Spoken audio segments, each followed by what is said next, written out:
ఏరా చింటూ, నీకు మంచి పెళ్లి సంబంధం చూసా. ఈ సంవత్సరం అన్న పెళ్లి చేసుకో, అమ్మాయి చాలా బాగుంది. ఏ వద్దు నాన్న, సంపుతుర్రే. చింటూ, అమ్మాయి చాలా లక్షణంగా ఉందిరా, చేసుకోరా. అంకుల్, నేను పెళ్లి చేసుకుంటా గానీ నాకు బాండ్ పేపర్ రాసియాలి. రే చింటూ, ఏం మాట్లాడుతున్నావురా పెళ్లి సంబంధానికి వచ్చి? బాబు, నీకు కట్నం ఎంత కావాలో చెప్పు.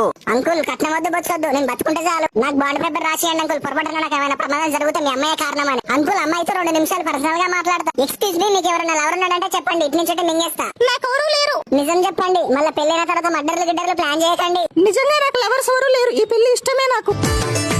చింటూ, ఎటైనా బయటికి హనీమూన్కి వెళ్దామా? హనీమూన్ లేదు, అగరబత్తి లేదు, సంవత్సరం దాకా బయటికి వెళ్ళేదే లేదు. ఆయన అంత దూరం ఎందుకు హనీమూన్ కోసం? మన ఇంట్లో ఒక బెడ్రూమ్ లో చాలు. హలో బేబీ, నా మొగుడు బయటకు వచ్చేలా లేడు. వన్ ఎలాగో అలాగా చంపేసి. అయినా 2 days టైం ఈ బేబీ. వన్ ఎలాగో అలాగా చంపేసి నీ దగ్గరకు వచ్చేస్తా. ఏమండి, నన్ను ఎలాగో బయటకు తీసుకెళ్ళట్లేరు కదా, ఒక డ్రమ్ అన్న కొనుక్కోరండి.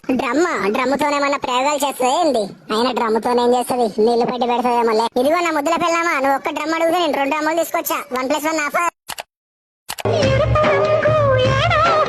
హలో బేబీ, నా మొగుడిని చంపేసా. 20 లక్షలు మరియు బంగారం తీసుకుని వచ్చేస్తున్నా. నీ అరేంజ్ మ్యారేజ్ జాతిని మింగా వసి ముండల్లారా. పెళ్లి ఇష్టం లేకుంటే ఇంట్లో చెప్పుర్రే, మమ్మల్ని చంపుతుర్రేంది? మోడీ సార్, మన ఇండియాలో ఒక కొత్త రూల్ తీసుకురండి. రీసెంట్ గా పెళ్లి చేసుకున్న ప్రతి ఒక్క అబ్బాయికి 2 పర్సనల్ సెక్యూరిటీని ఇవ్వాలని కోరుతున్నాం. మీరు ఎందుకు పెళ్లి చేసుకోలేదో ఇప్పుడు అర్థమైంది సార్ మాకు. మంచిగా ఎంజాయ్ చేస్తున్నారు.